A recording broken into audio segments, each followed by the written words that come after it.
Welcome, everybody, to another episode of The Pulp. I'm your host, Bob. And I'm Maddie. And today we're excited to introduce you to another one of the voices that leads ProCon, Scott Hans, our general manager at the Hazleton plant. Today we're going to talk about his background, what brought him to ProCon, and what he's most excited about for that facility's future. Take a little bit of additional time to talk about the facility itself, and then have some seasonal themed Halloween conversation. So with that, want to say welcome to Scott. Hey guys, appreciate you having me. Happy to be here. Thanks for joining us. So we do want to start off by asking you some questions for our audience to get to know you a little bit better. Okay. Let's start off by, can you share a little bit about your background? How did your career in paper begin? Sure. It started a lot longer than I'd like to admit, but coming out of college, I got my first role in quality control at a book manufacturing plant in Bloomsburg, Pennsylvania, and that's where I actually grew up. I now reside there, even though I moved away for a little bit. So that was with a company called Haddon Craftsman. We were purchased by R. Donnelly shortly after starting. So truly, I spent 21 years with R. Donnelly, which is large printing, book facilities, magazine facilities, a lot of packaging stuff across the states and across the world. Actually, the largest printer in the world at the time. Spent 20 once again. I spent 18 years at the Bloomsburg facility, and then I moved out to Minnesota. So I went to the upper Midwest up by you guys to run a magazine facility for R. Donnelly. I can tell you the first time I drove out there, flew out there and then drove up, I thought I was going to see mountains for some reason in Minnesota and up towards Fargo, which is not the case. It's much flatter than I ever would have imagined. Coming from the East Coast where there are some mountains, I don't know. I just figured there'd be a few more. I spent. What's that? You and me both. When I moved to the Midwest, I'm like, this is a lot. So I was there for 3 years. And then we decided our kids were getting a little older. They had started school. And at some point, I knew that we probably weren't going to be in that facility for the long term. So we decided to start looking. I came across a job posting for ProCon, applied, got on the phone with your predecessor, Bob, Chad Roovers, out there, and he hooked me up with Jeff Carew, and then we went through a lot of stuff. Jeff is a great salesperson, number one, so it also got me back to the East Coast, and we had some mutual folks in the industry that knew one another, so I was able to get some background on the company and moved out here, and as Bob stated, we started on the same day. And the other fun fact is that my first 2 weeks were spent in Appleton, Wisconsin. I never saw the Pennsylvania location before I truly was hired and set foot in it. So sight unseen, basically. Yeah. And the way our training worked out, it was I came to Pennsylvania a week before you did, and then I was on vacation when you arrived. So we started on the same day, worked 1 week together in Appleton, and then didn't see each other again for a month. But look, nearly 10 years later, 11 or 12 years later. I know, right? Yeah. It's Appleton. I'm almost in for 10 years. I'm with the company longer. Sorry, not trying to make it about me here, Scott. No, hey, that's all right. So how would you describe your leadership style? From a leadership style, I think it changes over the years, and it also changes depending on who the folks that work for you, what kind of culture you have, so I would always say that I'm more than willing to be somebody that is going to make a decision, be somebody that somebody can go to. Most people would probably describe me as kind of laid back from an approach. But I think it comes from, if I have a great team, which I do here, and we'll talk about that a little bit later, I love to be in the role of that I can delegate stuff out. Folks are going to do their jobs, whatever is expected of them, as long as it's defined. And, I think it's we do a pretty good job across the board with that. And then more so do the coaching and the supportive role as we go through. Folks will also know that if a decision isn't made or can't be made, I'm more than willing to do it. Sometimes at the whether they want to or not, but I'd rather, and I'll tell folks, I'd rather somebody make a decision based on the information they have than not make one. Because only bad things can happen if you're probably not making decisions as you're moving forward. So, I'd like to think I'm somebody that I'm here to support my folks. And not get in their business very much, because I wouldn't enjoy a boss that's in mine a whole lot. So as long as folks are doing their jobs, you don't hear from me. But more than willing to get involved when necessary. It's great when a leader knows the skills of their team and knows what they can excel at and do their job best with. It's very important to understand what their strengths and weaknesses are so you can help them where you need to. Yep. To those for sure. Well, we got one more personal question before we go into a little bit of a personal lightning round and then get into the Hazleton facility. So Tell us what you like to do for fun outside of work, Scott. I have two kids. One's a sophomore in college, one's a junior in high school. So the last X number of years have been spent with a lot of activities. They're both into sports. Obviously the academic stuff, club participation. So that's a big part of what I do currently. Obviously in another year or so when they're both in college, I'll have to figure out some different things, but I also love to get out and golf, love to cook. So those types of things are something that I enjoy and like to continue. So awesome. All right, now we're getting into that lightning round I warned you about. Okay. And it's no bad questions. They're easy. What's your favorite food? Favorite food, where I've lived, I would say fish, but I don't live anywhere that I can get really good fish. So when I go on vacation, it's fish every day. But it's probably burgers, and I love fried oysters. Oh. I also love to try pretty much anything.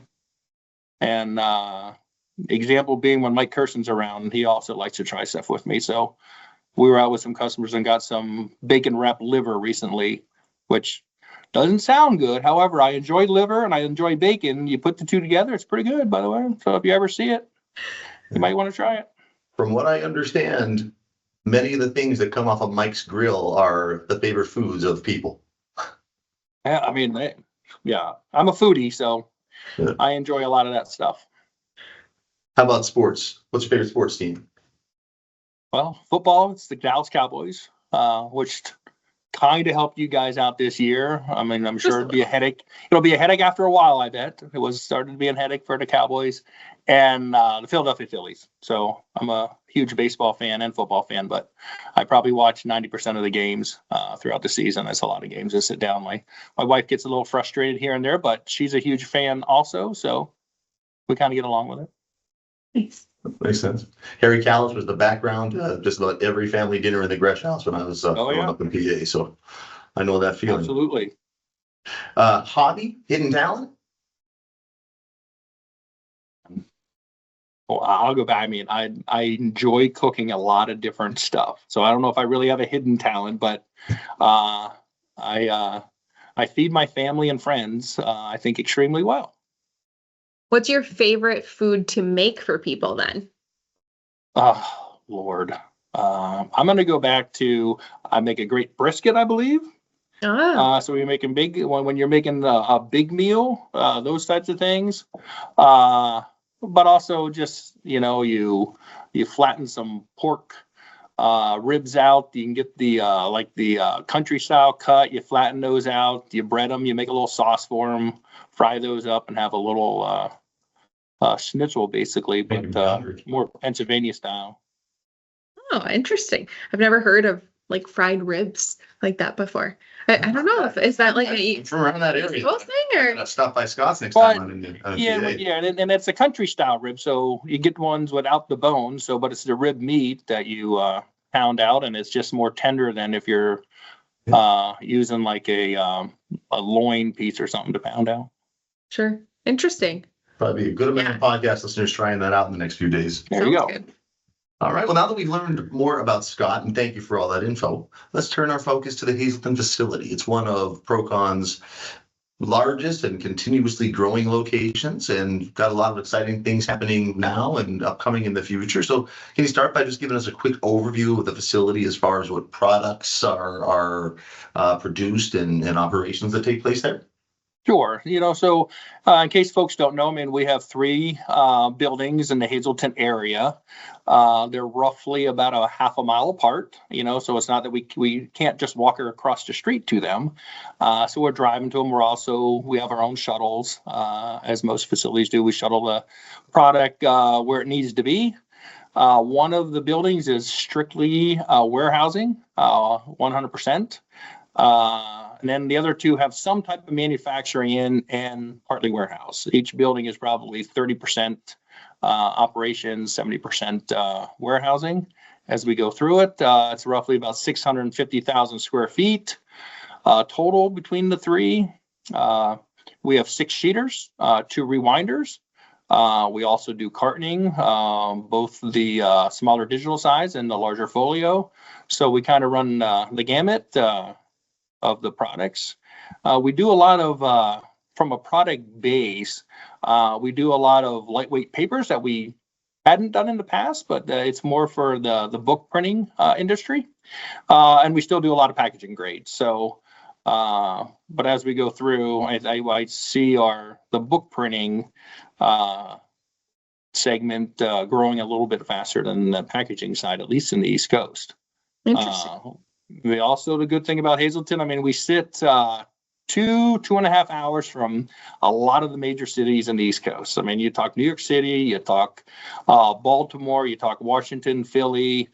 We can get up to Boston, and that's probably a 5-hour trip or so. But when you talk about a lot of the population, and even in the United States, from Washington D.C. up, is a major urban centers that consume an awful lot of our products. So it's a good place to be.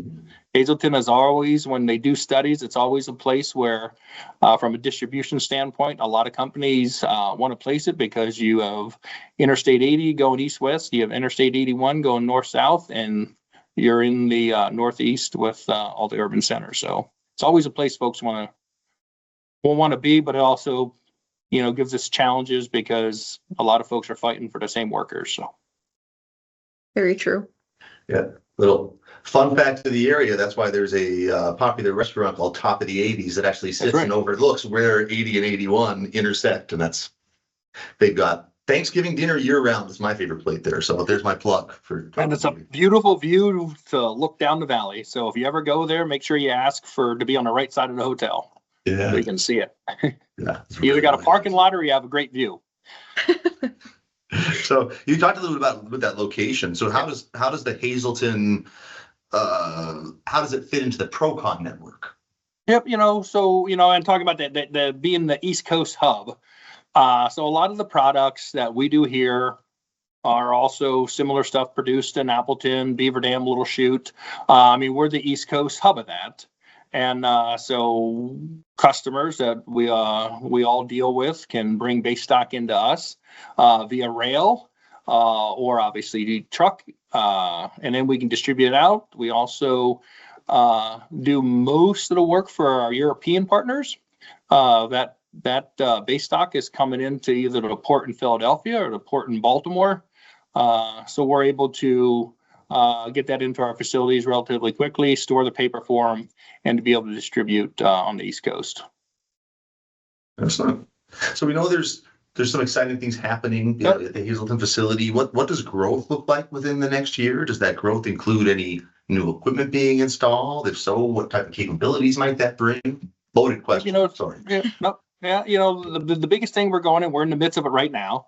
I mean, we're adding some automation, which I think is a theme across the company. We're trying to add things to help not only with the safety aspect, but efficiencies, ergonomics, those types of things. And the big piece that we're adding is, when we're producing off one of our sheeters, it's all hand stacked. So as you can imagine, if you're hand stacking reams of loose paper throughout your day, one, it's Ergonomically, probably not the best thing. It's probably also a little mind numbing, just to do it repetitively throughout the day. And there's also an efficiency factor to it. So we partnered with a firm out in Appleton area to try to come up with a solution to be able to stack loose reams of paper, which we haven't seen in all of our travels throughout, whether it's my history, Martin Roth's history, Jeff Carew's history. We haven't seen somebody to be able to do this. So it was a little longer project than we had hoped, but it's probably been 18 months going. But we started install roughly 2 weeks ago. We are in the midst of, I'll say, the training shakeout portion. It is working. It is running. We actually have one of our customers on site today to watch it and kind of qualify it. But I'll let you know, it's basically, which we didn't believe it was going to, but it's stacking better than a human hand can stack it. Robotics have moved light years ahead of where it used to be. So once you tell it what to do, it's going to stack a really nice pallet at this point. So that's the exciting stuff that's happening there. And we see, and when you talk growth, we see more growth in that area. So hence we needed to look for a better way to do it with more efficiencies and to open up some capacities as we go. Okay, I have some questions with that. So we've been helping out on the box line a little bit here in Appleton. So are you saying, like, I know we have pallets here that we use like one of those metal stabbers for, Yep. and put the paper onto the conveyor belt, goes through, gets boxed, and then we in Appleton have a robot that stacks the boxes onto a pallet. What does the new equipment in Hazleton do compared to that? So the new equipment are taking reams of paper that are coming directly out of the sheeter. So those little stabbers you have gives you the ream that is going in the box. So just imagine that ream just coming out of the sheeter, and it's going on a conveyor and going right into the robot. And the robot, and there's two robotic arms on it. One robotic arm is picking up that ream of paper. It's a 4-inch ream, and stacking it on some what I'll call shaker table to straighten it out. And it builds a stack that's 12 inches high. And then a second robotic arm picks that 12-inch stack up and places it loose onto a pallet. So and that was the biggest obstacle to cross, is how do you place a loose stack on a pallet that will pass a quality check, that you have no, what they call them, hangbacks, pieces sticking out, those types of things. And when you stretch wrap it or heat bag it, the edges aren't bent up and crinkled, which you obviously can't put in a printer, a print press at the end. So it's getting that to stack, and once again, so far so good. The quality looks fantastic. So it's just taking that loose ream of paper and stacking it robotically versus a carton, which has been done for years. But it's getting this loose stack onto the pallet. Got it. Okay. In the Interesting. configuration that you need it also, because there's 4 tiers on the pallet that you're stacking. Mm-hmm. Okay. Yeah. Interesting. Once we're up and running, I'm sure we'll get some video of it, and we'll get it out to everybody. Awesome. Yeah. We'll be sure to share that on Motivosity once we get a hold of it. Yep, we'll do. It's always cool to see what the other locations have and Oh, yeah. just how things are advancing over time. Probably to complement other locations and such. Yeah. Well, just keeping the time frame of the podcast in mind, maybe now we'll head into some Halloween fun. Okay. And I think we'll do this sort of another lightning round that we'll all give some answers to, if we will. How's that? Sure. So let's start off. We'll go around Scott, Maddie, me. Okay. Any favorite Halloween traditions in your family? Not really. We're going on a cruise this one, so I hope that becomes a tradition. But no, our family, I mean, the kids trick or treated, as we grew up, and that was always fun to go around in neighborhoods, and you have the kids portion, you have the adult version as you go over and go around trick or treat, but no main themes, I will say. I'd say we don't really have one either. The only thing that we've started doing in recent years is, as we're handing out candy, we have made it a tradition to have chili the night of Halloween. And I don't know, it's just your place is Halloween. kind of nice. Yeah, right. Well, ours actually has to do with another holiday. I'm embarrassed to say it, but my oldest daughter is a Christmas nut. And starting last year, we decorate the day after Halloween. So if you want to call that a Halloween tradition, Wow. is that kicks off Christmas season in That's the guest early. house against Bob's will, but still does. That's our tradition. Last year, as soon as 8 o'clock hit and trick or treating was done, I turned off our porch light and put up our Christmas tree in the living room too. You and Aaron get along swimmingly, Maddie. All right. Scary movie or pumpkin carving again? Well, I hate scary movies, so it is pumpkin carving or anything, any other activity other than the scary movie. I'm with you there, Scott. I'm the same way. All right. Yeah. Again, a little bit of a off of the run, but we always watch Nightmare Before Christmas, and it plays into that other tradition too, because it's the one movie that's like, it's both. Yeah. So it takes you right from and just skips right over Thanksgiving.